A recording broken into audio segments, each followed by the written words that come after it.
Hey everyone, Matt here with a quick message. If you live in Los Angeles, consider coming to our networking meetup Monday, June 30th at 6 p.m. in Los Feliz at Mess Hall. Our pal, Tony Franklin, who's a previous guest of the show, he hosts a thing called Filmmakers Forum in Los Angeles. It's like an East Side meetup for filmmakers. I'll be talking. That's right. Yours truly. I'll, answer some questions. We'll hang out. It's a chance for you to meet me and more importantly, a ton of other filmmakers. So if you're around Monday, June 30th at 6 p.m., it is free. You can get yourself some treats, a little snack, a drink if you partake. And I hope to see you there Monday, June 30th, 6 p.m. at Mess Hall in Los Feliz. That's 4500 Los Feliz Boulevard. Come say hi. It'd be great to see you. Hey, welcome to the 480th episode of Just Shoot It, a podcast about filmmaking, screenwriting, and directing. This episode is brought to you by patrons Victor Prado, Kimberly DiVincenzo, and Connor. I'm Matt and Oren. And I'm Oren Kaplan, and today we have the dynamic duo behind the feature film Don't Tell Larry. We have Greg Porper and John Shimke on the podcast to talk all about this film, how they wrote it, how they filmed it. Really fun action, and I believe that it comes out on streaming, right? Like on tomorrow? the 20th. Yeah, that's right. Yeah, June 20th. So if you are listening to this the day it comes out, you're a day early. But for most of our listeners, you can go check it out right now. Don't Tell Larry is the name of the film. And it's really fun. I saw this film at a film festival by circumstance. I had a great time. I loved it. And then when they pitched us, I was like, oh, Oren, just have these guys on. It's a weird, funny comedy. Yeah, it's got a great cast. It's got Patty Guggenheim from She-Hulk, and I know her from Groundling, and Ed Begley Jr. and Dot Marie Jones from Glee, and Kiel Kennedy, also Groundling. So really great cast, a lot of funny people, and a really fun conversation. We recorded a couple weeks ago, and we're just recording the intro now. So who knows? We might be talking about all the insanity that's going on in LA, which is nothing's going on. It's crazy what the news is telling people. Yeah, what the news is. Yeah. I've gotten 10 phone calls this week from people I know that are like, are you okay? I haven't. Yeah, people don't really seem to worry about you too much. Yeah, because I'm so self-sufficient and capable. I think that's what it is. Yeah, but it is definitely seems to be blown out of proportion by the news, I think. Anyhow, you are on set right now. Yeah. I snuck away. It's a pre-light for the record, so I'm there for. Oh no, the actors direct themselves. You don't really. Once you have the shot list, you told your DP, your team what to do. You don't really need to be on set anymore. I mean, ideally that's true, but unfortunately, I'm not that good a planner. I've been listening to Amy Poehler's podcast. She always she calls somebody at the top of each episode to talk about and to interview. And I was listening to the one with Paul Rudd, and John Hamm was on set in between takes where he was riding around in a hot air balloon. And I thought, well, they can do that. This will be about 5% as entertaining. Well, I guess because you're at Crafty, it's a perfect setup. Do they have any sort of vitamins or any types of things at your Crafty? Where I've been kind of hitting the emergencies really hard because both my kids are very sick and I'm flying to Thailand in 2 days. Oh, goodness. Very sick. Our kids hung out that long ago. Should I be nervous? Yeah. I don't know what your experience is. My kid is sick every day. My son's at school. He's kind of getting over it. My daughter is on her second day of theater camp, and it's just been a disaster. She's coughing nonstop. No one wants to cast her. Anyway, you were segueing really beautifully into Magic Mind, because I noticed they don't have any at Crafty. They've got, it's a really wonderful spread. They're doing a great job. But if you want a little extra kick, your staff, I did have a Magic Mind before I came over here because I like to have them when I need to be on. Magic Mind is it's a supplement with, all sorts of cool stuff. Cordyceps, matcha, ceremonial grade matcha, I'd like to point out. Lion's mane. Adaptogens, right? Antioxidants, vitamins. It does make me feel better. That's for sure. Yeah. It definitely is kind of it gives you a boost, a little mental focus, and a bunch of stuff that I've been finding very useful recently because I'm working 3 different jobs at the same time and having a hell of a time keeping things straight. Yeah, my freaking Thailand job, at 9 p.m. when I'm trying to wind down, they start going, So are you saving the Magic Mind till then? You're it's 6 p.m. It's time to crack one open? So I'm not doing it that way, but last time around when I worked with Thailand, I had to have all these meetings at 2 a.m. and that's when I was doing Magic Mind, kind of at 11 p.m. just to kind of get me ready, especially when you're pitching. Yeah, I definitely had a very delirious pitch and ended up winning the job. And the executive producer at the company was like, They were like, cordyceps. yeah, they loved how insane you were. But yeah, so Magic Mind is definitely something that helps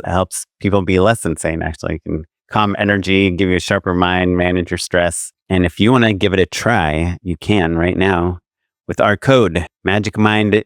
When I say our code, it's actually just a URL that you have to go to. magicmind.com/shootitjune, SHOOTITJUNE, right? Yep. The E on the end. Think of Leave It to Beaver. Yeah, I'm not gonna lie, they're not making it easy for us with these URLs and codes and constantly changing deals, but we are in it. So magicmind.com/shootitjune is where you can get a significant discount. I think 45% off, something to that effect. 45% off your subscription. So it's for, I think, a year subscription. You get 45% off, with just a pretty significant savings. Yeah, and it totally works from my experience. So check it out. Cool. Well, sounds like there's a lot of stuff going on your end. Right? Yeah, it's pretty quiet right now. I think lunch is about to get started. So yeah, they're getting ready. Wish me luck on the set. Do you wish luck, or do you tell people to break a leg? I think I tell people to break a leg. Yeah. Okay, cool. Yeah, my mom told my daughter good luck on her auditions, and I think that's why she got really sick. Because I don't really believe in that stuff, but I do like how folksy theater people can be on that stuff. Yeah, it's like on par with like baseball players wearing like their favorite socks or whatever for an important game. Like, sure. Stay crusty. Yeah. That's I should wish people luck from now on. So Oren, stay crusty. Good luck with all of your shootings. Without further delay, let's talk to the guys at Don't Tell Larry.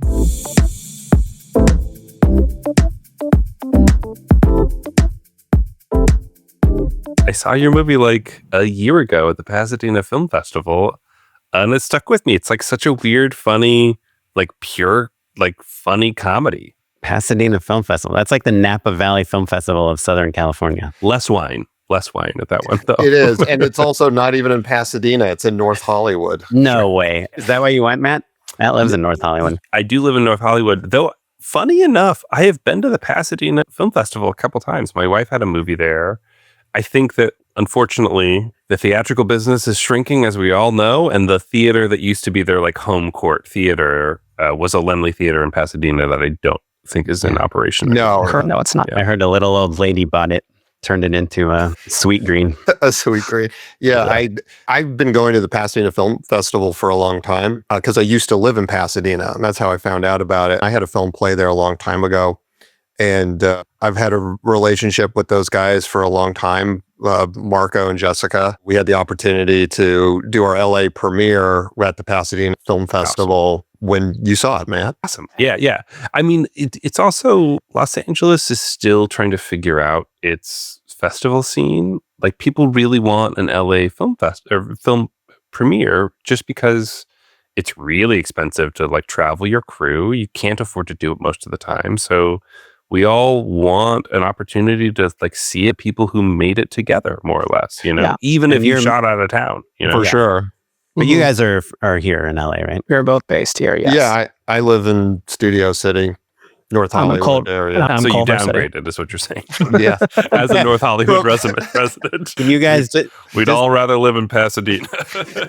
Just to give us some bearing, can you just tell us real quick what Don't Tell Larry is about? Yeah, Don't Tell Larry is a dark office comedy about a woman named Susan who tells just like this little white lie, this harmless white lie to her eccentric new coworker, Larry.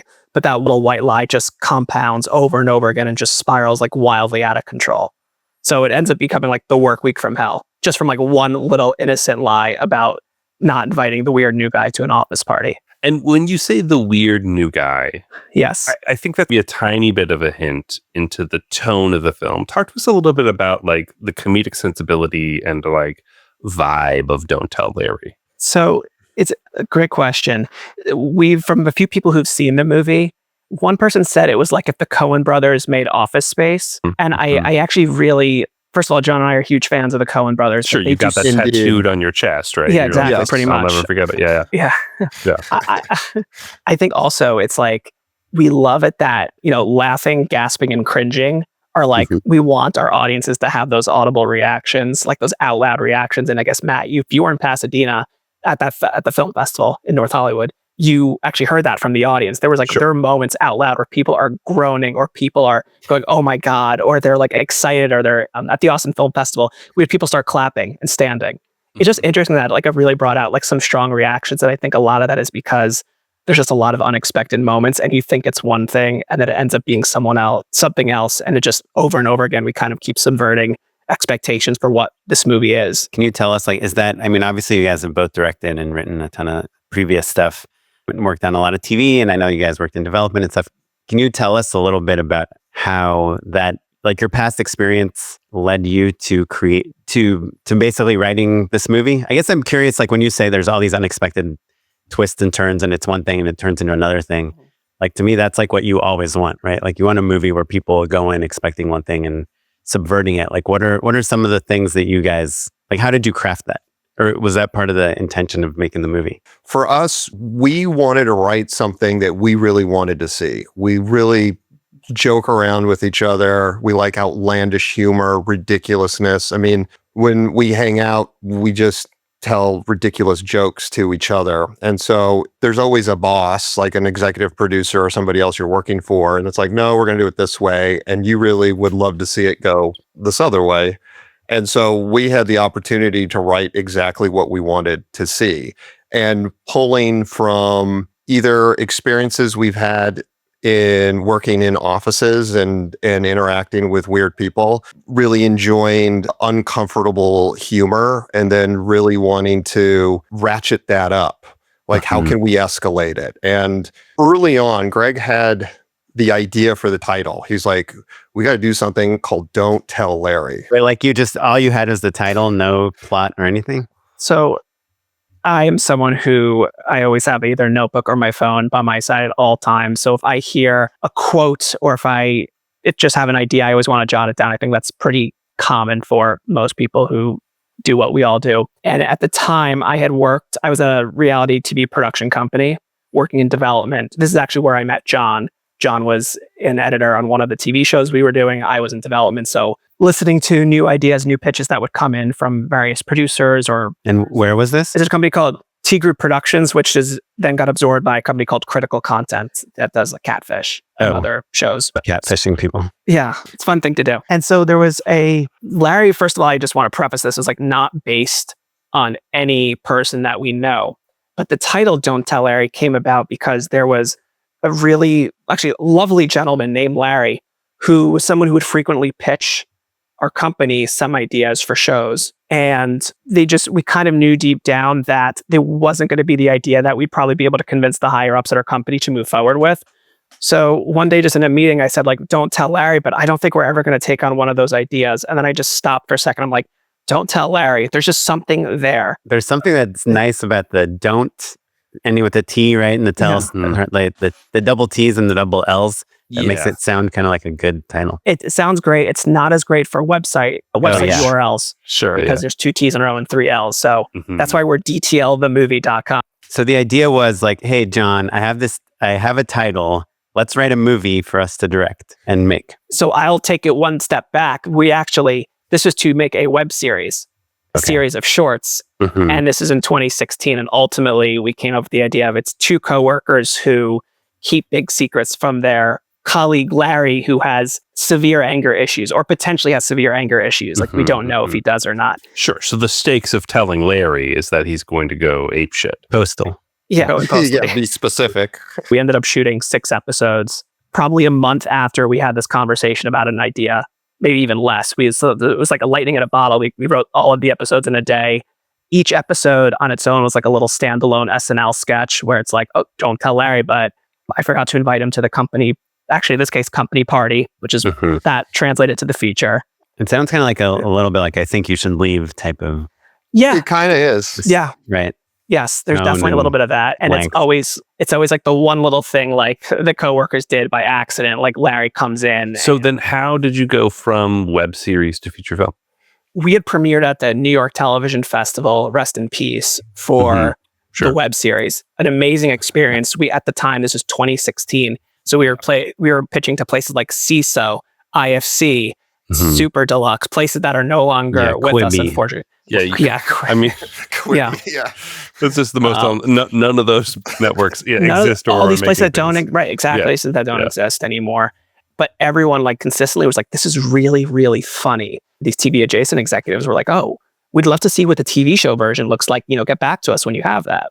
So Mhm. that kind of motivated us to spend months and months crafting that. And you're doing all this while you have day jobs and doing Yeah, Yes. always. We would pretty much write between 6 a.m. and 9 a.m. most days. Yeah. Oh, interesting. Yeah. During the time when we were writing, I was the lead editor of Red Table Talk, Jada Pinkett Smith's talk show at that time. I'd wake up at 6 and we would write till about 8:39, and then I'd get ready Were for you guys work. on the phone? At the Oh no, phone? on the phone is what we're not in the same room. We were on the phone, and we write. And in Final Draft, there's the collaborator. I feel like Greg and I poked holes in the collaborator on Final Draft. Greg actually, not me, but I would just complain, and Greg would always keep emailing Final Draft You guys are the only people I've ever heard. of using. There is I another found a lot of platform that maybe even sponsored us for a minute, or Celtex.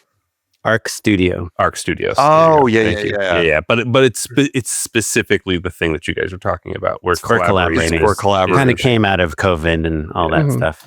Yeah, and So this you was guys were- pre-COVID. This is pre-COVID. We're talking like late 2018, early 2019. So you guys are writing the show while you had this other job. What was the web show successful in any way? Like, did people watch it? Yeah, I guess you got into the. we got into the festivals. We got into a few festivals. We actually Pasadena Film Festival. We Cool. we screened there. We got the front page of Funny or Die. Someone from Funny or Die reached out. Was like, "This is super funny." That's cool. How many did you guys? Were you guys more on the funny side of the meter? Yeah, it was like Way high more 80s. funny. I think it was like high 80s, if I remember. Oh, nice. That's barely dead. And then so I guess just to finish off Matt's question. Deep down inside, I always wanted to turn it Mhm. into a movie, Mhm. and Mhm. I wanted to do it. I wanted to do it right, or as right as you can do it, because when you make movies, everything goes wrong. But just wanted to go through that gauntlet making a feature. Really believed in the story, really believed in the characters. It was something that Greg and I wrote together, and we laughed every second of the day of us writing and even shooting. 6:15 a.m. You guys are laughing your butt Yeah. off. That's Wait, right. so you guys obviously think your script is funny. Other people have told believed you in the web series is funny. Is there a moment where you're like, hey, let's send it to like Judd Apatow or Will Ferrell's company, or like, let's try to see if a studio would be into this? Like, what? That's why we applied for the NYTVF festival in New York. Right, but the feature script, once you had that, were you just like, okay, let's find a cast? We found a great casting director, Ricky Maslar. She believed in the script. She believed in us. She's the one who put us in contact with people like Ed and Dot Marie, and helped us find the people, we could attach to the movie to help us get this made. I see that Ed Begley Jr. is an executive producer on your film as well. Yes, That's is part of true. the deal. Yeah, Part of something that you offered him or he offered you? that we offered him. He has been so willing to play ball with us. We've shot so many promos with him outside of production. We've met up with him many times outside of production. He wants to promote this as well and champion it. And what's nice about that is a lot of people who are, of Ed's caliber will shoot something. And then if you want to talk to me again, talk through my agent, and here's what you have to pay me to have me Sure. appear. Yeah. Ed and I text pretty frequently. And like, he's excited. He's like, cool. Can I be there for a Q&A session? We're like, of course you can be there for a Q&A session when we're going to be in theaters the week of June 20th.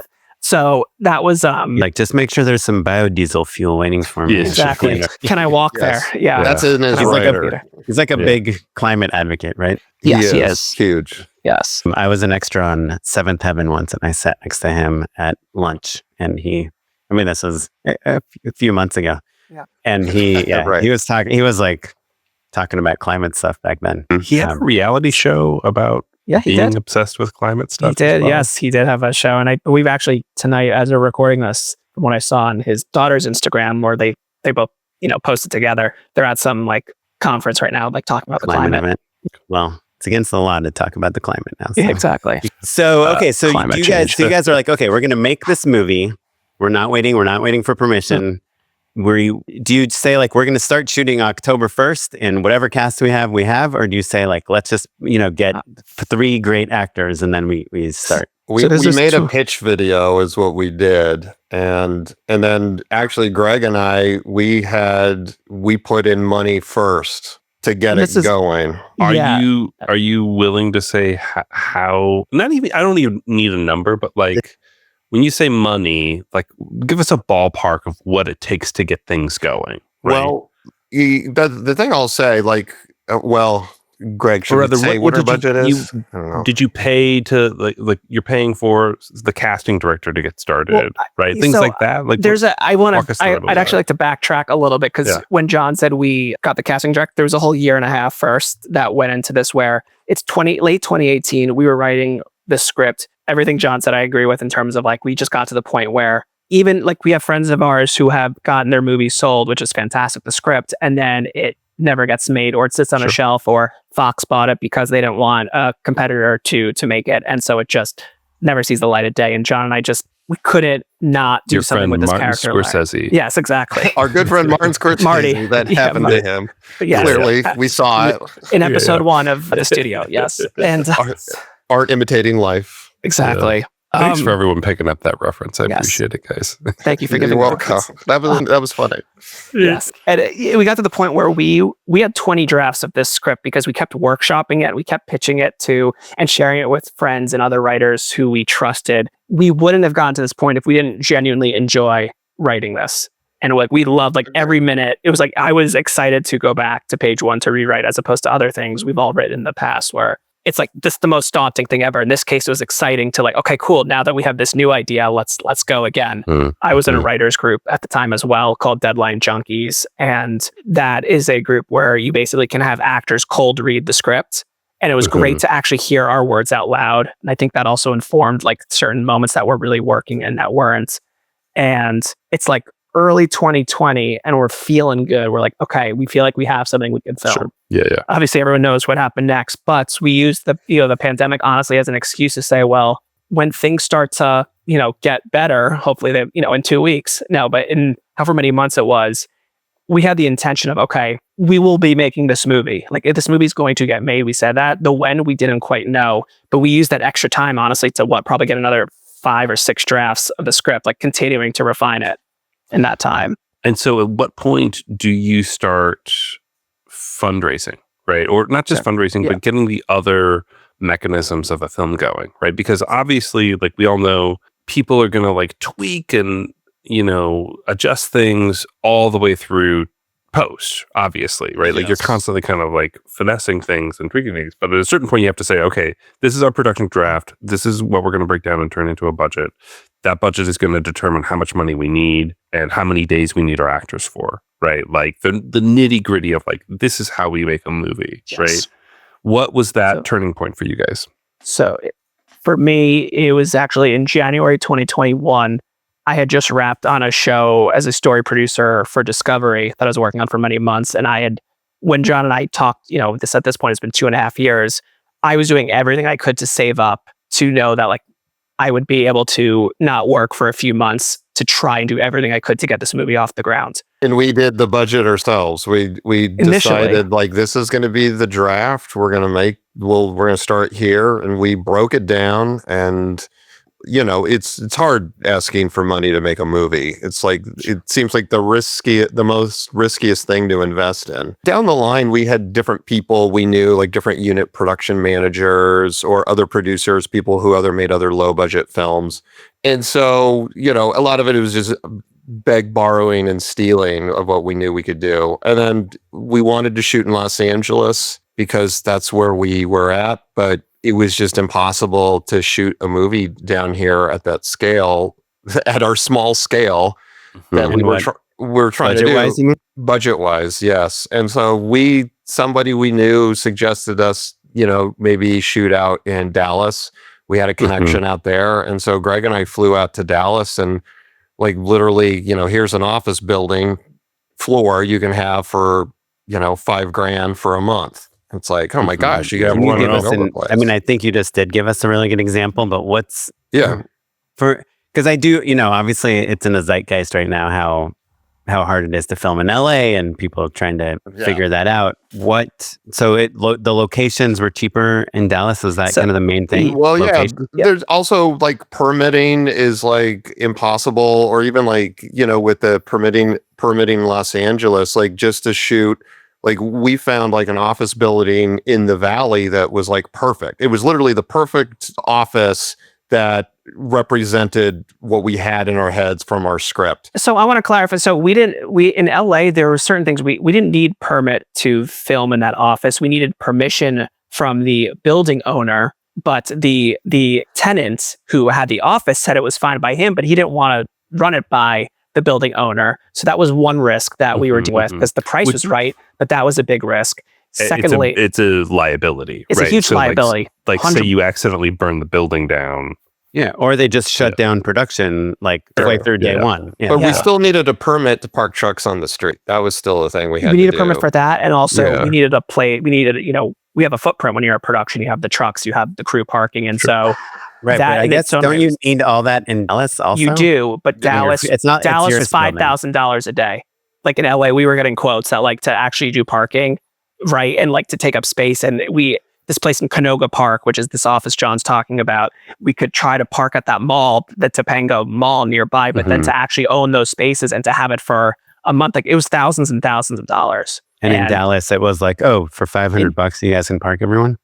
Not quite. It's more like as part of the deal, we had access to the parking spots, and we had a building owner who was. I was cool just in Houston, which is not the same as Dallas, I know, but like you're just reminded, you're like, geez, there's so much more space in Texas. But there are places with space if you go out in LA. Like in Atlanta, downtown Atlanta, it's congested there too. And traffic sucks in Dallas as well. But it came down to literally what we could afford, and we couldn't afford to shoot in Los Angeles. We could not. And it's just the locations. It's not the crew. It's not the gear. It's not the actors, because clearly you brought most of your cast from LA. It was the locations, Locations was a big thing. We did look at like we were going out to like Simi Valley. We were definitely Santa Clarita. We were looking at sets out there, and then we were thinking like logistics. If we're doing a, 12+ hour day, and if John and I are, directing that, we know it's going to be many more hours than that, and then to have to drive 50+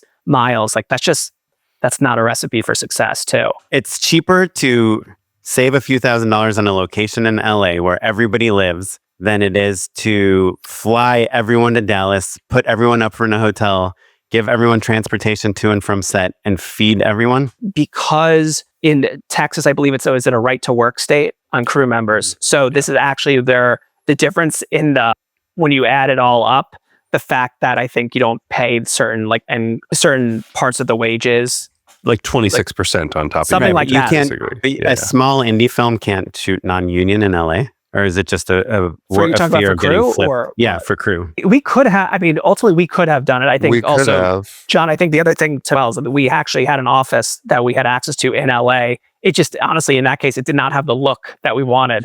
We used the Texas crew. Our cinematographer, Derek Bauer, he lives here in Los Angeles. He came with us. Our cast came with us. There's a lot of, they shoot a lot in Dallas, so we used a Dallas crew.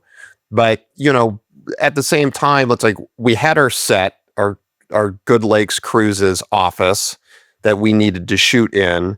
And then we needed a production office. We needed another room that people could eat in. Then because of COVID, we needed another room for testing. We needed a makeup room. We needed a What year did you shoot? 2022. Oh, okay. Yeah. During the Omicron day. We actually ended up lining up exactly with Omicron, unfortunately. But we were strict COVID protocols, like everyone getting tested every single day, actually. I mean, it's when you're even in independent film, when you're just making something small, like, it's just in an office, we're only going to have a few people, but what happens outside of that is just pure chaos. You're taking over everything. You got gear over here. You got makeup over here. People need to sit over here. Where do I park? That's all the chaos. I call it the 15-person bump, and it might not literally be from 15 to 16. It might be 20 to 21, but there's always one person more, and all of a sudden you're worried about parking. You have to, like, your catering gets more expensive. You need bathrooms for people all of a sudden, and you're looking around and you're like, I used to shoot short films with my friends that feel basically the same. Yeah. And all of a sudden, all of the they cost chaos, a tenth of the money. Yeah. with a tenth of the money, faster and easier. And you just look behind you, and there's a production office, and there's a guy bringing in this kit with the mobile printer, and you're just like, how did this happen? Right? Like, I just point a camera at someone and make them say something stupid, And like I said, it might be 15 to 16. That's what I used to think it was.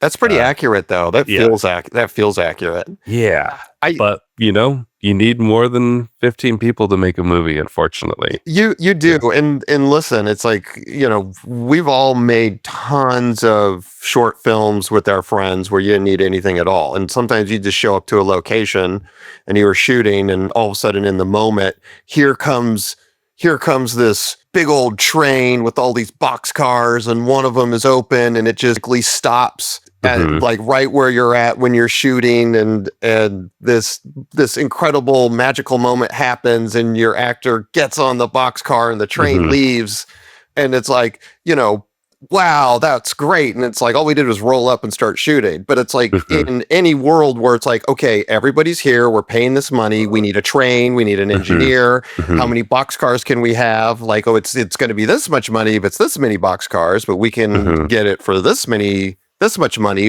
for less boxcars, and then you got to time it out, and because of the moment in the script, blah, blah, blah, blah.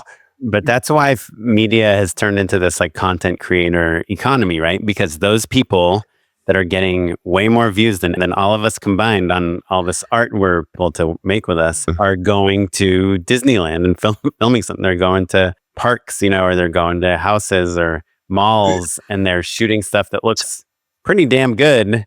That's pretty well thought out and planned out, and they have their props or whatever they're doing, but they're doing it all for free with these stolen locations and, stolen extras. Yeah, because they don't have to ask for permission. I mean, we have to follow union guidelines. We have to follow SAG guidelines, and there are, understandably so, a lot of restrictions that come in place with that as a result. And then also we want to make something that was going through, even though the world of distribution and indie distribution has changed so much in the last few years and will continue to change, there were so many things that we needed to do like the right way to even get to that point that we couldn't get sued, or that we have a signed release for everyone that appears in the movie, or that every location has, proof that we had permission to film there.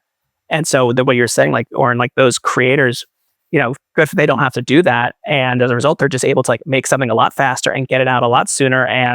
But somehow huge brands go to them. Like there's this, because the eyeballs, a lot of people are watching them, right? Like Adobe goes to every one of these creators and is like, show us how you edited this in Premiere. I mean, I think that eventually things are going to shake out, and there's going to have to be a different standard, right? Because it used to be that, a brand wouldn't touch a creator because there's copyrighted music in the background, or there's copyrighted artwork in the background, or they don't have signed releases. And eventually someone is going to be like, hey, I didn't give Mr. Beast permission to show my tattoo. Yeah, or whatever. And all of a sudden, I'm going to sue him, right? Which is what Disney's scared of, and what NBC Universal is scared of, and what Warner Brothers, all these people are scared of, because it's not technically legal, right? Right. And so brands never wanted to be associated with that sort of content because it felt like it cheapened the brand and it was a liability. And now, obviously, consumer, tastes have shifted so much that like young people don't care. They kind of expect it to feel homemade and a little, rough around the edges, and willing, like you said, John, to just pay for eyeballs. But there's two very distinct standards, right? There's like, I made an indie movie, guys, right around the same time, a little bit earlier, but like we wrapped right before the pandemic hit. Oh, wow. But so my co-producer, Beatrice Jaheen, comes from the network TV world. And so she was just so diligent with every single piece of artwork, with every single lighting. Like, it was airtight. So delivery, frankly, was kind of easy. Like, truly, thanks to her. I'm like, constantly like amazed, like working to like do a better job of being that sort of diligent and understanding. But it's because NBC Universal literally will like do a seminar every single quarter to teach you like, hey, you'll lose us $1 million if this painting ends up on an episode of Brooklyn Nine-Nine and you didn't get it cleared. And Mr. Beast doesn't care about any of that. And so that's how you build the world's biggest media company without any restraints or OSHA rules, frankly. Yeah. I guess it's just frustrating from an indie film standpoint where the requirements from these distributors are giving you no minimum guarantee, less screens, less exposure, less money, less anything useful. The requirements are crazier. They want multiple formats, and you have to give the subtitle files, and you have to pay for the trailer, and you have to do all this stuff. But you're paying way more to make this movie to do it the right way so that they'll even accept it. And you're up against people that are making stuff for free with, I mean, Matt, you're saying it's rough around the edges, but it's not, like you see. When I say rough around the edges, I mean that users expect it to feel right. I mean that there's certain it doesn't have to be completely polished. The interesting thing about that though is like some of the stuff that you're talking about, even like for Mr. Beast, these are like it's not necessarily like a narrative script, like what we wrote for Don't Tell Larry, or even what you wrote, Matt, for your script for the film that you finished. It takes way more time. I mean, it's like these vloggers that's like, hey, we're going to go do this and we're going to see what happens when we do that. And they cut it all together. And it's like, there's the video. And it's like, who cares if the Pepsi bottle is in it and stuff? But I think like in the art of filmmaking, in the art of narrative storytelling in cinema, it's like, this is the process of how you do it. It's, I mean, whether it's like oil painting or sewing, what do you call that? I don't know why I'm referencing, not crocheting, but you have like a cabin and then you really like a forever with like different embroidery. Embroidery. It just takes a long time. And you can now with Mid-Journey or Chat GPT, like give me an embroidery version of a cabin on a thing and it goes, here it is. But it's like, it's not the same as this one over here. There's like craftsmanship that need to be done in order to make it. And there's inspiration. I not to say that those guys are not inspired about what they're doing, but it's just a completely different apple that we're making here. And it's just, Oren, it's frustrating that everybody's watching that instead of, more movies. Movies have definitely feel like they've fallen off a cliff. Yeah. And it's not just that. That's like, whatever people's preferences are. I totally get, the fact that we are held to such a higher standard just in terms of parking, It's ridiculous. And we make way less money than Mr. Beast or Casey Neistat. Or, I mean, a lot of these people do write out their whole thing, just because it's docu-feeling doesn't mean it's like not scripted and not worked out and not complicated. Like, those cardboard warfare guys. Like, I mean, there's some crazy high production value. I believe it. And they're also, though, they're not getting permits, Right. And they're also their own distribution channel. So they're not auditing themselves. Too, on like how they made something. That's a good point. Well, yeah. No one's Casey Neistat's like, oh, I'm going to submit the rap book to myself now.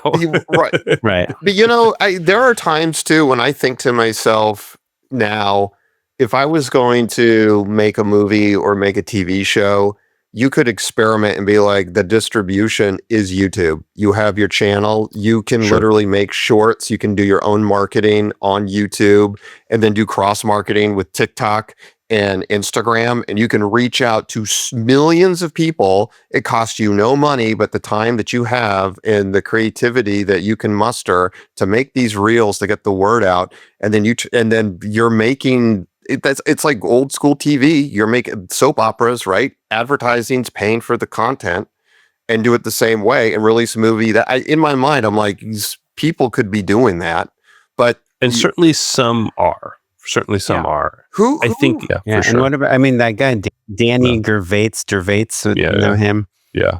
He's got like a few 100,000 followers on YouTube, and he's made a high school dramedy or something, and looks good. But I'm sure there's lots of other people. I think also in the horror community, right? Like obviously like Skinamarink was like a DIY that ended up getting theatrical distribution. That's awesome. And I don't know, maybe the way we're trying to make movies is antiquated and it's going away. Listen, John, this is the core question I've been grappling with for the last few years on this very program.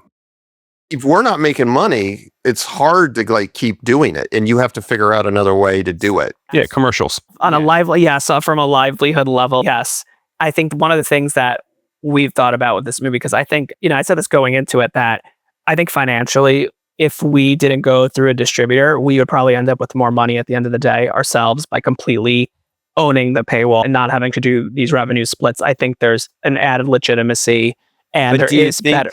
Yeah, go ahead. Do you think that, a lot of people are like, if we distributed ourselves, we would have made way more money. Mm-hmm. But do you think that the amount of work and time you spent distributing it, you would make more money than you would at your day job? No. Oh, no, but I'm not comparing Absolutely it to my not. day job. I'm not comparing it to my day job. I'm comparing to the fact that right now, working with we have distribution, and I'm spending every hour of every day working on this movie still. And if I didn't have a distributor with this, I would still be doing the exact same amount of work. The difference is we do have an extra entity that helps legitimize us and helps us get better placement on the streaming platforms, and also takes a cut. Greg's not going to takes a cut. Cannes. Sure. Right, exactly. Like we have someone going to Cannes for us, but that was something too when we were looking for a distribution partner, because we sat on offers for like 18 months. We've had offers for a while, and no one is really making the pitch for us as to why. They're all making the pitch as to why we should go with them, but they're all saying the same thing. And it's the same thing that we all would roll our eyes at when we hear it. And it's like over-promising when we know they're totally going to under-deliver. And with the distributor we went with, ultimately we were looking for someone that would give us a lot of creative freedom and maintain ownership of a lot of the other elements of our movie. And so, right now we have everything. Yeah. So right now they have the rights to stream it, and we, there's a cut that we have with them. They take a cut from what we'll make from streaming, and they'll take a cut from theatrical. But at the same time, theatrical is not going to be a big money maker for us. We're using it to, one, obviously it's cool stuff in theaters, and also it helps actually with our placement on streaming platforms. Because we're there, we can be at a higher price point for rentals and for purchases. You can even be in the in theaters now section. That's exactly what it is. That's why. That's why. We're going to be in theaters now, and that does go a long way.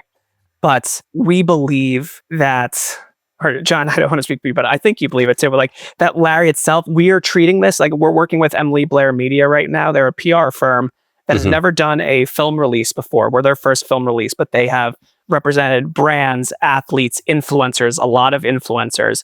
Yeah. And we are treating our movie release like it's a brand release. So I've been in touch. I don't want to jinx it, and it hasn't happened yet, but there's a big company, like $100 million company, we're speaking this week, who saw something that we did and wants to collaborate with us because they're like, they saw what we made and they liked that style because we featured one of their products, and just for fun, but also it was relevant to the movie. And then they're like, well, maybe there's a way we could team up together.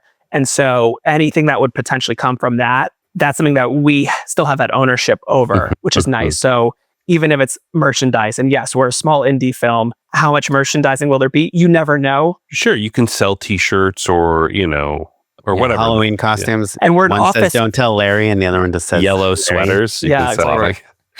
And hats. Branded office supplies. Yeah, I'm just saying, like, here's an Shattered example. glass. Yeah. This is an example. Look, how many people have this? But this is like a custom notebook that's cool. from the movie that like my wife designed for me for my birthday. But like for people who are fans of it, we want to be able to have them interact with the movie beyond the movie itself. So I think that's like a big part of our strategy, is just how could we be a brand beyond the movie itself? Do you guys think that like your time, it sounds, Greg, like you're spending a lot of time on the details of distribution and stuff.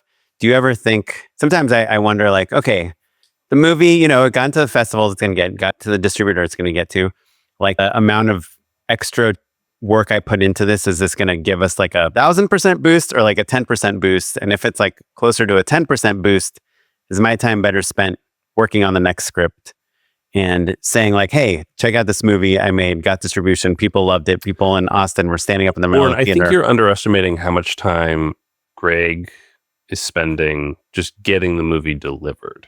Do you know what I mean? Like, yes, the making the reels and promoting it. You're talking about all the fun stuff. You're saying, well, maybe technically the fun stuff, you could find a better ROI in writing the next movie.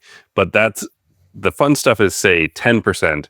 90% of the workload is QCing the Right, but that's like a couple weeks, right? Like how it's not. There's an end to that because you deliver the movie at some point. Greg, there is an end. I know. Oh, of course I know there's an end point. I'll give you an example. So sort of. I don't know. we glossed over this, so I won't go into too many details unless you guys want to hear more. But I ended up pitching, I think, back to 2021, probably about 300 plus people, like a formal, like 20-minute pitch at least.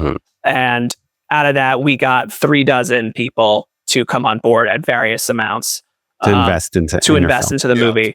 And so the next movie that is made, first of all, I wouldn't necessarily want to do this exact path again because, to your point, like the ROI, I haven't had a stable job in 4 years. I've had really random odd end jobs. I'm filming a speaker event at a registered dietitian conference this weekend. I babysit sometimes at a local synagogue. Like, there's just a lot of random jobs I'm doing to try to like stay afloat. Sure.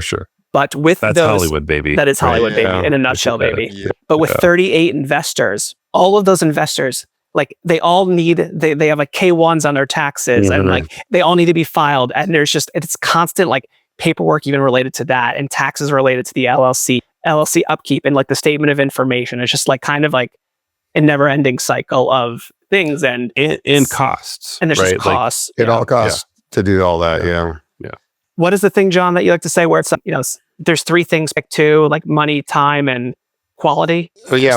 Money. It's that triangle, the money, fast, and cheap, quality. Yeah. And then you got to pick. If you want it fast and cheap, it's going to take more time. Or no, it's going to cost you quality. Yeah. And if you want it to be cheap, it's going to take more time if you want it quality. So, yeah, there's only two you can pick on that triangle, and it's the grass is always greener, with whatever two sides you pick. But I know this was a very long-winded way because Oren, you asked the question like the 10% versus the 100%. So if I got to make, and John, I know you did too. Like I got to make the movie that I wanted to make, and there's so many filmmakers that dream to get to this moment. And I feel so fortunate for that. So yes, if I didn't have to worry about money at all, I would just continue to push this thing out as much as I can. And I'm going to still do that. And by the way, like, John made another movie in the last year and a half. And oh, really? I have three other scripts that I wrote, that one of which is getting chopped around right now. So it's not like there aren't irons in the fire, but at the same time, I don't understand how I cannot be giving my full time and attention to this when it's like, we've made it this far. Like we spent since 2016, Don't Tell Larry has been a part of our lives. Why stop now? Especially when this is like the actual time where it's like all of our work actually gets out there. And now the work we put in on a day-to-day basis, we can actually start seeing returns on that. So that's why I'm going to kind of, no matter what that end percentage is, I'm going to still give it the 1,000%, going into it. You're in the go big or go home moment. For sure. And the thing is, when you're meeting with other people, distributors who are going to like take your movie on and everything else, you start to realize when you're meeting with all these people and as time goes on, you're starting to you realize that the only person who's going to care the most about your movie is you. So it's like, oh, we have a marketing team. Oh, we have a PR person. And it's like that person's not good for this or why is that marketing for this? That doesn't make any sense.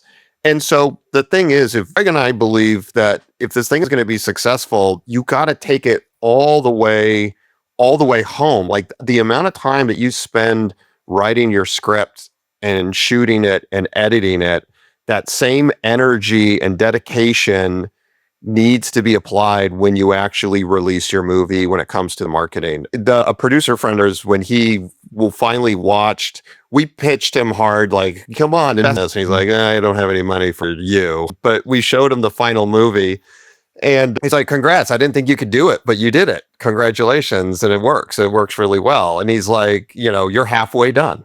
Right. And Yeah. we're like, oh my gosh, it was a marathon just to get to here. And that was his point to us when we showed it to him at that halfway point. It's like, all right, now you gotta hustle to bring this film all the way home. And it's like, the movie's coming out June 20th, and it's just like, I feel like Greg and I are just handing each other cups of water as we like slowly get closer to the finish line. It's exhausting, but it's rewarding. And also with the other thing too, so going back to the creator comment we were saying before, because I think that model is how indie movies can actually have a chance of like breaking through, is you need to create like direct relationship with your audience and build an audience through like a genuine way. And so the benefit of pitching literally like hundreds of people is that even though people said no, they were aware of it. And so throughout all the stages, I would still keep them posted as if they invested in the movie. Sure. And now it's like, hey, I know you didn't do this, but like, here's what's going on now in case you're interested. And there are people, first of all, I know, John, you have people in your life who said this to you, but there are people who said, oh, I should have invested because this is so cool. I can't believe you actually did the thing.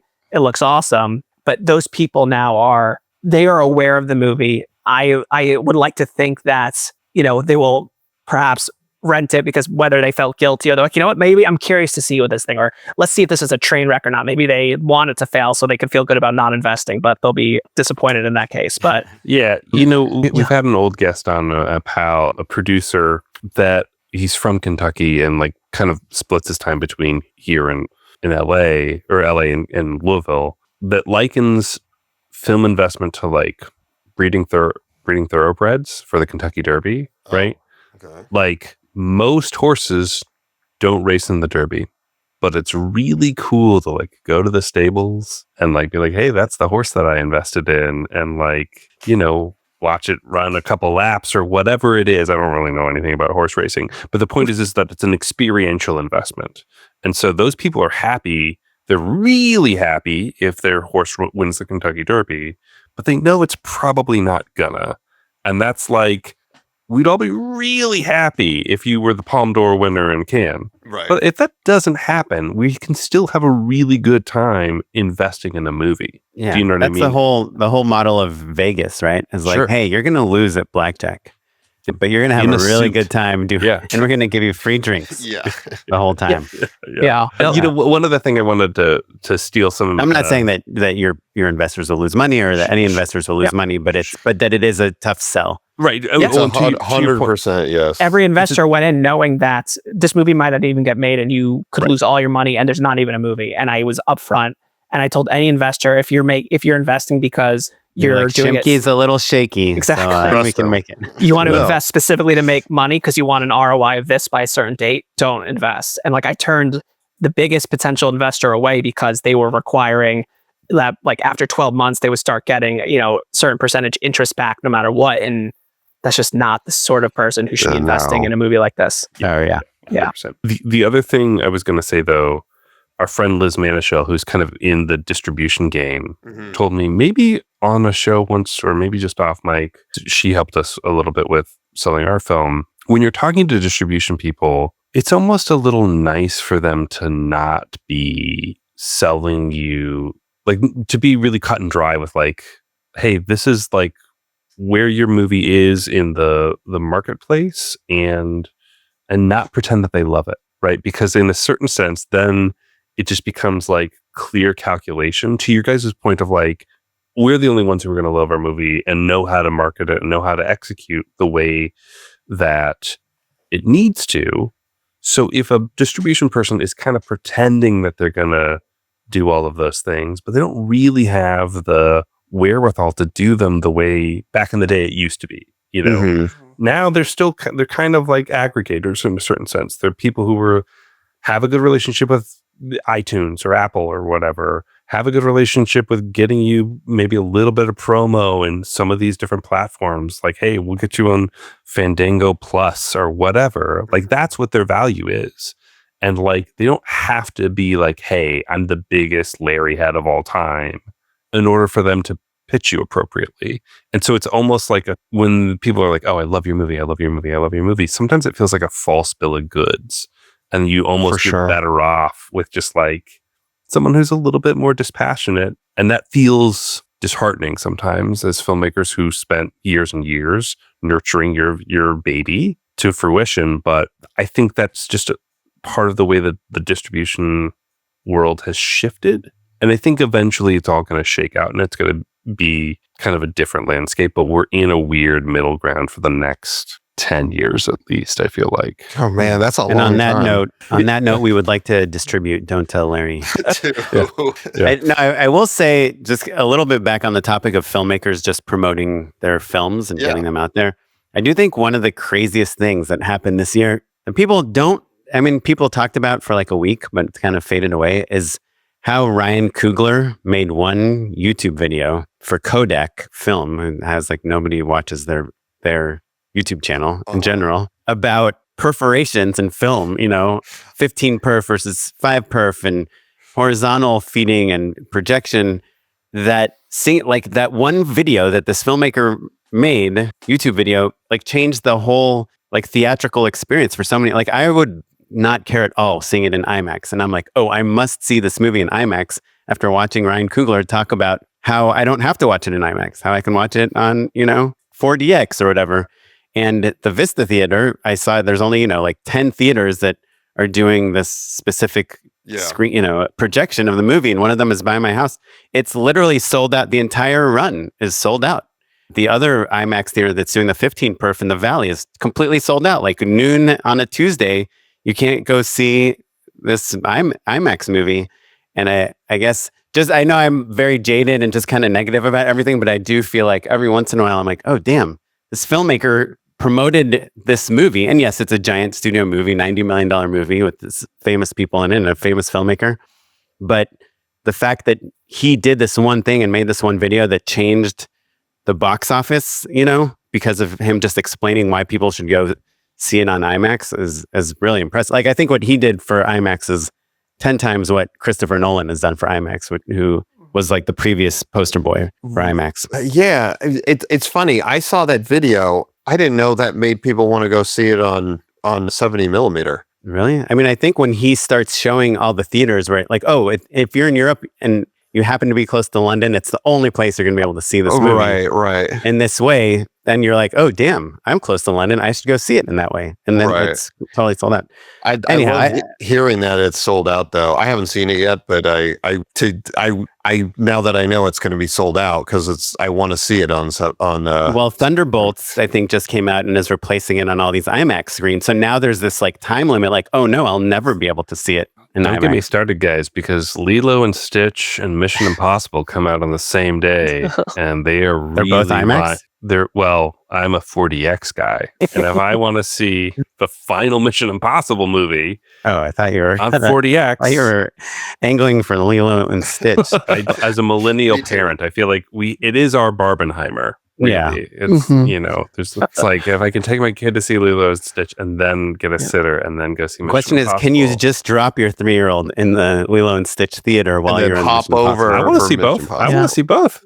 Double feature. But yeah, I have to see Mission Impossible at 10 p.m. I have to drink a Red Bull. Yeah, Dude, I almost went to see. Yeah, I watched Oppenheimer at an 11:30 p.m. screening at the Grove. It was probably one of the worst decisions I've made in my life. Man, worse than what Oppenheimer did. I mean, I just want to reiterate again. I think we were off the mic when we said this last time, but when we got the email about your movie and Matt was like, "Oh, this movie is really rad. You should definitely check it out." Word on the street is it's hilarious, unexpected, and crazy. Can I ask about the wardrobe? Yes. Actually, yeah. So I made there's a joke wardrobe, guys. a little bit about like, and this is kind of what I'm getting at tonally.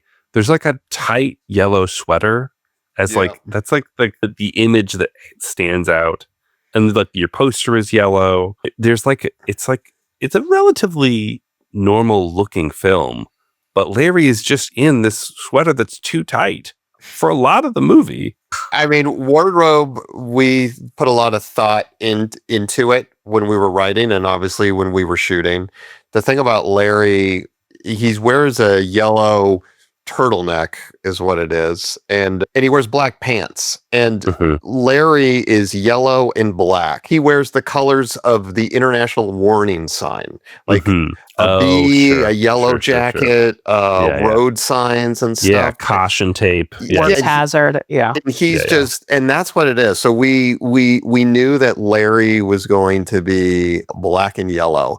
And Summer Moore, who did all of our wardrobe, she's the one who came up with like the turtleneck idea. So Mhm. when we met with her, we were like talking about all the different ideas, and that transpired, and it's great. We laughed so hard when we first saw Kyle in that yellow turtleneck. We're like, gosh, this is perfect. Really And funny. Kiel Kennedy, who plays Larry, he's such a handsome man that Mhm. we actually had to kind of like make the character a little uglier than what need to be. So like kind Hair. of with the hair, but also with that yellow. Like it's not very flattering. It generally can wash someone out. It does Mhm. wash him out a little bit. Messes up skin tones. for Messes up sure. skin tone Yeah. a little bit, but that's I think it actually helped. I think it helps sell his character because That's fine. someone that good looking can't really be that type of person in real life. Well, maybe they could be, but I just wouldn't buy it. Yeah, different movie. Yeah, Different yeah. movie. Right. But, color does so much. Cinema, a film is a visual medium. The color that the character wears can say so much about the character. And then colors can also invoke feelings in the audience as well. And so, I think when you commit to colors, assign colors to characters to evoke Mhm. different things as more of like a subtext type of way. Yeah. Or It's fun. even just as like as a shorthand, I can Mhm. imagine if I saw the movie with my mom, she'd be like, that yellow guy, he was, you know what I mean? Like, so anyway, I think that's a really smart move. And like kind of, Thanks for pointing that out, because Yeah, thank Greg you. and I put a lot Yeah. of thought into that. Good. Good. awesome guys. It's Well, not just because I see on your poster there's a number 2 pencil as well. That's also intentional. That was yellow. Like this. Yellow and yeah. black. how can people keep tabs on what you guys have next? It sounds like you've got a lot of things going on. Do you Instagram? Do you have a website? Where can people keep tabs on both of you? So, well, to keep tabs on the movie, first of all, on Instagram at DTL the movie is a great way to follow us. And we're building up a TikTok page that is not very active yet, but will be over the next few weeks as we lead up to our premiere. That's the same thing at DTL the movie. And then personally on Instagram, I'm at Greg Porper, GregPorper. That's how you could find me. And I'm on Instagram too. My handle is at Shimke, SCHIMKE. Awesome. Well, do you guys have a couple minutes to endorse something with us? Yeah. Yes. Let's do it. Unpaid endorsements. My unpaid endorsement is No Hard Feelings. The Jennifer Lawrence comedy. It was like a rated R comedy from like 2023. Kind of, I think, under the radar for a lot of people. It didn't do great theatrically, I know, but it's available on Hulu now. But it did. And- I think it did really. It was on Netflix, and I think it did really, really, Did it well? really Oh. well. Yeah, Netflix. Yeah. Yeah. What did you like the most about it? It's really joke dense. It's unabashedly like just a full on stupid comedy. There's some great set pieces in it for sure. I think the film crafting, the script crafting is like really, like Blake Snyder would have a huge boner for this. Yeah. Like- It's like really, yeah, Like her motives, compliment his and right. yeah. It's about this woman who's just like lost her car, lost everything, is about to lose the house that, she's very connected to, that her mom who just died, right? Lived in. Yeah. And she gets a job and she kind of has sex with everyone and doesn't care about anyone, right? She's kind of like one of those people that doesn't give too much attention or sympathy. Like we're to anyone. constantly meeting like boyfriends who are like hurt because she ghosted them at a certain point, Yeah. And then she Yeah. gets hired by a family on this island wherever she lives, a small Montauk. community, Yep. Montauk, to sleep with their teenage son because he's so scared of the world and so closed. And they think like maybe if he has sex with someone, he'll like become a man, and go out into the world and go to college and be like, it's kind of like if American Pie was orchestrated by the parents. Yeah. And, Yeah. I but remember that trailer. That looked funny. yeah, but her motivations and her character and her setup of like just being so tied to her mom's house and this kid that's also so tied to, his parents and just afraid to go into the world gives them something in common, even though they're total opposite characters. And it's kind of the portrait, it's the comedic portrait of a lady on fire, right? Because she's trying to hide the fact that she was hired to sleep with him. But she's so good and so funny. And the kid is so good. And the kid is great too. Yeah, the kid, like, really, it's a film that really relies on the performances being really funny. And you buy their friendship, you know, because obviously, like, they become close to each other and like learn to like each other. But again, like, the heart works really well, but the jokes and the gags and the set pieces work really well as well. Oren alluded to there's a sequence where Jennifer Lawrence is fully naked and like goes apeshit on some kids. That's at the beach. So funny. Yeah. It's so funny. Yeah. But also there's and like fearless and scary and like real all at once. It's funny. Yeah. So I did watch this on an airplane, so none of my emotions are really could probably be accurate to being at Earth level. But there's this the scene in the restaurant. Do you remember? Sure. Yeah. Where this kid plays the piano, and I was like crying. It's like, there is a lot of heart and emotion too. And the movie, so not to belabor it too much, but I have a huge pet peeve when in movies a character is meant to be an artist and they finally reveal their artwork and everyone in the movie is like, oh my goodness, you're a genius. Like, single tear, like, this art is incredible. Wow. It never works for me. Do you know what I mean? Like, like that beat is my biggest pet peeve of all time. And there's a moment in this film where, you know, he's been alluding to, he plays the piano or whatever, and he plays a song and everyone kind of stops and listens in the restaurant, and he's kind of, you know, she's moved by it. And it does actually work for me in that moment. I think maybe because it's not meant to be like, oh my God, that's the best song I've ever heard in my life.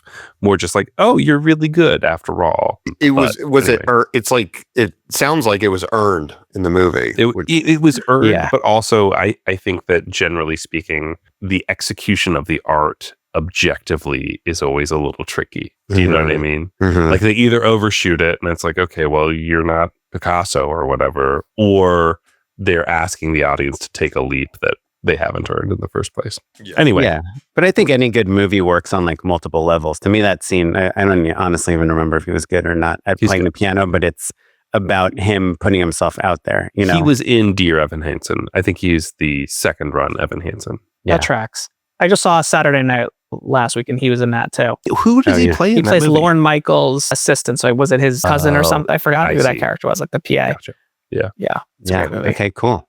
Greg, you got something? John recommended this book to me, but it's Day Trading Attention, How to Actually Build Brand and Sales in the New Social Media World. And that's by Gary Vaynerchuk. And I highly recommend that book. John recommended that to me. And it's kind of alluded to what I said earlier about how we want to kind of treat the movie release like a brand release, because I think we all, when we hear like the term social media, like we all roll our eyes, but it's kind of inevitable that like to get the movie out there, like we have to utilize that. But there are ways to be really smart and how to, when you have control over your own content or have the ability to kind of connect with the audience or put out an Instagram reel, you can put out an Instagram reel a certain way with closed captions that you create in the app, or you can create no closed captions, or you can do a different thumbnail, and then you can analyze how that does, and then that can inform how you then promote in the future. So, this video did really well and people watch a lot of it. Great. That's something that maybe we should put ad dollars behind when it comes time to promote it. So it's kind of a very practical look.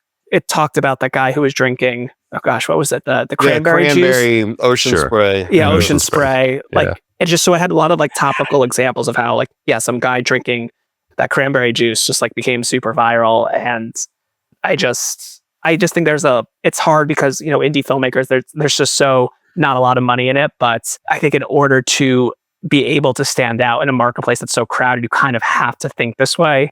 And so that's why I think John and I are still like hopeful and optimistic that we can actually break through that noise. Interesting. Because of it, not just because of the movie itself, but I think just how we're going to put it out there. I think we really want to put it out there in a weird, unconventional way. And, you know, the amount of memes and fake company websites we have, and all of our characters have LinkedIn profiles, and our main character is going to have an AI chat bot. Like, we just have different things that we kind of want to like put it out there. And these are elements that Gary talks about. So I think for anyone who's an artist, a filmmaker, and even outside of the industry, I think it's just really a good book to like learn the tools of like how to get your brand out there, whatever that brand may be. Here's a pitch. Whenever you guys go on podcasts, you should wear yellow turtlenecks. I know I need to get one. I haven't worn turtlenecks since grade school. Do you know this book, Matt? Day Trading Attention? No. Dude, So the guy that wrote it, Gary Vaynerchuk, I'm sure you could guess, is the CEO of VaynerMedia. VaynerMedia, of course. Yeah. Yeah. And what else? Matt's worked for them. He did both times. Yeah. I have not. You worked for him, Matt? Well, I've worked for VaynerMedia. Oh, gotcha. You know, like, they have a lot of stuff. That's awesome. Yeah. Gary's not like in the building, giving me notes on a cut. But they kind of got big. They went from this kind of like social media firm to now they're like huge. They're mega. The same level as like the Wine and Kennedy. You know, they're winning awards, doing all sorts of great stuff. Bernstein and Rains. Great endorsement, Shimke. Let's see if you can also match that level. My endorsement is, I'm going to nerd out a little bit. As you know, I'm a filmmaker who edits. I spent a lot of time, using editing software.